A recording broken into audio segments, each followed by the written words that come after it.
Imagine you're in a city where everything has fallen apart. Your neighbor, someone who used to work at a bank, wore a suit every day, walks up to you holding a gold necklace. Real gold. Something that would have paid for 2 months of groceries back when things were normal. But now, he's not asking for food, not asking for medicine. He wants 3 cheap lighters and a pack of cigarettes. And he's begging. This actually happened. A man named Selco Begovic lived through it. He spent more than a year trapped in a besieged city in Bosnia during the 1990s.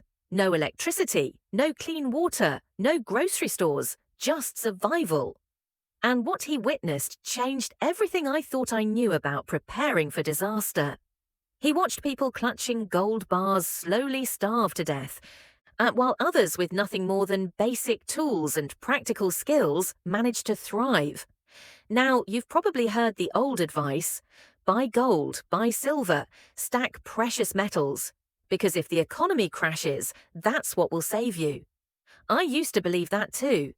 But when you actually look at what happens during real economic collapse, not theories, not speculation, but documented reality from people who lived through it, gold doesn't even crack the top 5 things that matter. What does matter? Skills, community, land, tools. The things the Amish have been stocking up on for generations. By the time you finish watching this, you're going to understand why putting $1,000 into the right practical goods and abilities will do more for your family's survival than $10,000 in gold ever could. And I'm going to show you the historical pattern that proves it, because this has happened before, multiple times, in multiple countries, and the evidence tells the exact same story every single time. Here's the first thing you need to understand. Currency collapse doesn't take years or even months to destroy an economy. It happens shockingly fast. In Bosnia, the transition from a normal money-based society to pure bartering took just weeks. Selco documented how people tried to use their currency at first, watching helplessly as prices didn't just double or triple. They multiplied by 20, 30, even 100 times practically overnight.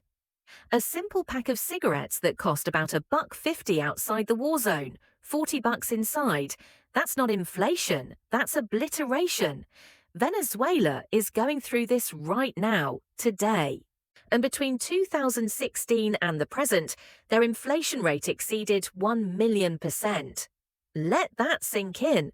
The bolivar became so worthless that people started calling it the dead bolivar as a joke. The government's response? They declared high-denomination bills illegal and gave citizens 72 hours to exchange their money before it became literal trash. Imagine that. You have 3 days to convert your entire life savings before the government says it's worth nothing. 3 days. Argentina saw the same pattern between 1998 and 2002. Their economy shrank by 28%. More than half the population fell below the poverty line. Anyone who kept their savings in pesos lost almost everything. Different country, different decade, same devastating outcome. Which brings me to the second pattern. When currency fails, societies don't just struggle, they completely revert to barter. And suddenly, the only thing that matters is whether something has actual use. Right now, in Venezuela, fishermen at beach resorts don't sell their catch for money. They trade it directly for rice, plantains, and bananas that people bring from nearby towns. One fisherman said it perfectly. Money doesn't buy anything anymore, so it's better for people to bring food, and we give them fish. Farmers walk hundreds of kilometers to the capital city carrying 200 bananas, 30 kilos of yams, 40 kilos of lemons, not to sell, but to exchange directly for flour, rice, or pasta. In the coffee regions, you can walk into a hardware store and pay with coffee beans. 300 kilo sacks of coffee will get you 200 liters of gasoline. The coffee beans have literally become currency because they're standardized, they're consumable, and they have real use value. This is what economists call economic reversion. Modern collapse sends societies backward to pre-industrial barter systems. And here's the brutal truth. In that environment, gold is completely useless.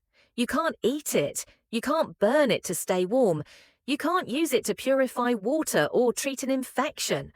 But the person who knows how to grow food, the person who can repair a broken water pump, the person who stockpiled antibiotics and basic hygiene supplies, that person survives.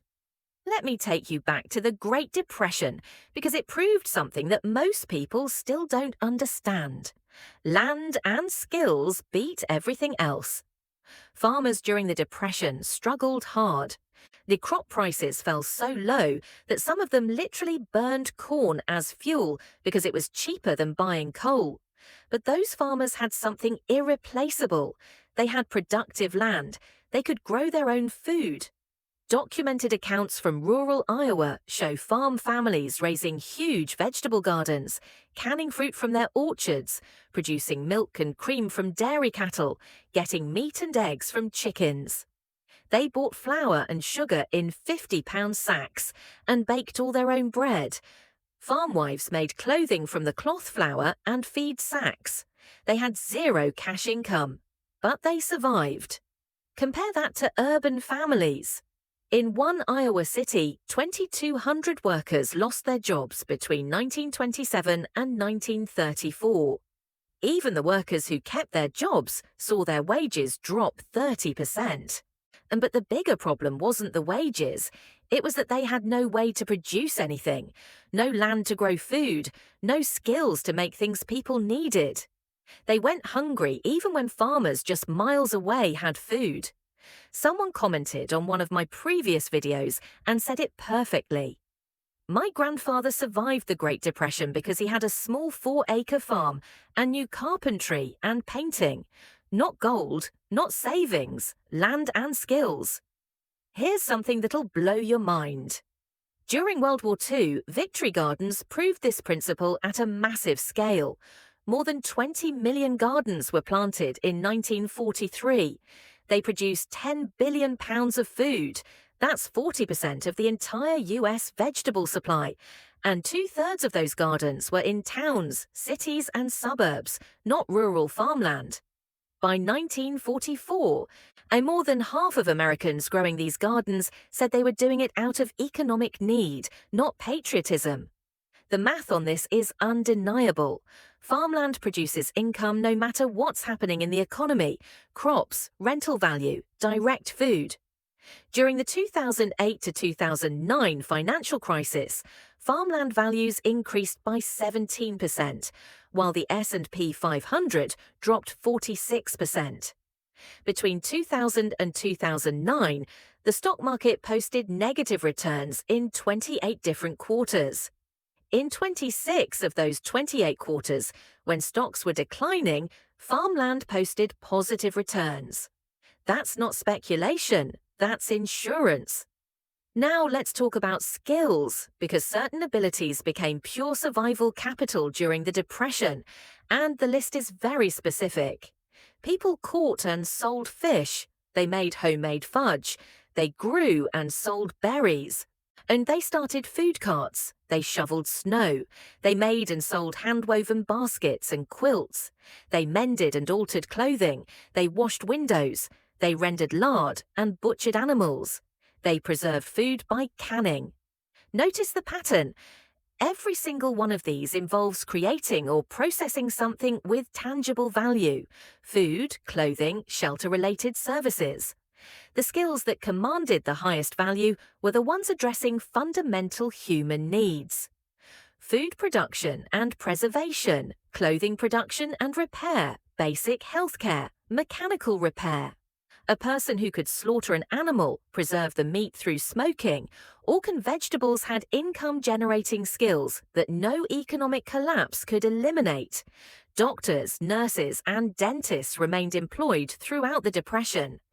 People found ways to pay them even when currency was unreliable, trading goods and services for medical care. Here's what the gold advocates completely miss. A skilled carpenter represents value that can't be stored in a vault. That skill lives in the person and can be deployed whenever it's needed. Gold Gold sits in a safe, producing absolutely nothing. Let me take you back to Selco's testimony, because his account reveals what actually got traded during total collapse. When currency became worthless, certain items emerged as the most valuable. Ammunition ranked highest because people needed it for hunting and self-defense.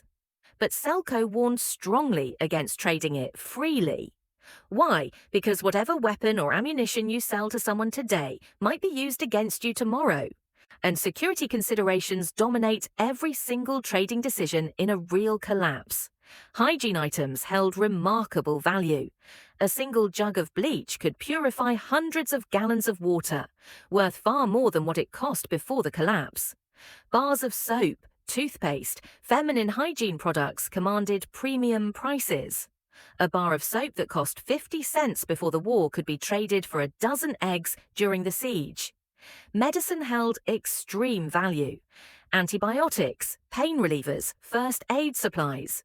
Many people died simply from lack of access to basic medications that would have been cheap and easy to get before everything fell apart. But here's the revelation that changes everything.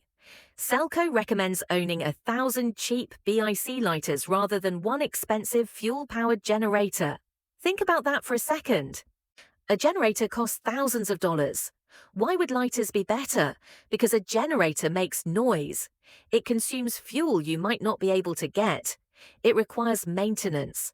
And most importantly, it attracts attention from people who might want to steal it.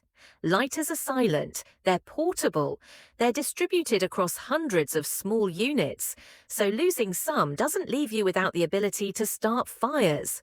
They're cheap to buy now, and they can be refilled. Small, practical items that address fundamental needs hold more reliable value than big technological solutions that are vulnerable to theft or need scarce resources to operate. Selco had a large propane tank rigged to refill those disposable BIC lighters. He traded filled lighters for food, candles, and other necessities. The insight here is profound. A lighter provides fire for heating, cooking, and light. In a siege environment, these functions aren't negotiable. You need them to survive. And here's what really shocks people. Gold and jewelry held poor value during the crisis itself. Selco noted that warlords took precious metals from desperate people at can-of-soup value. They understood the metals would retain value once the crisis ended, but for immediate survival, worthless. Venezuela is providing real-time proof of all this right now. This isn't ancient history, it's happening as we speak. A woman named Keela Oval grows eggplant, tomatoes and passion fruit in her backyard specifically for bartering. She exchanges them for pasta, sugar, milk or rice. She noted that this lifestyle mirrors exactly how her family lived in the early 20th century. A modern economic collapse reverts societies to pre-modern economic modes. A fisherman in one coastal town said, "I haven't been to the city centre in almost 2 years. What would I do there? I don't have enough money to buy a shirt or a pair of shorts. I'm better off here swapping things to survive."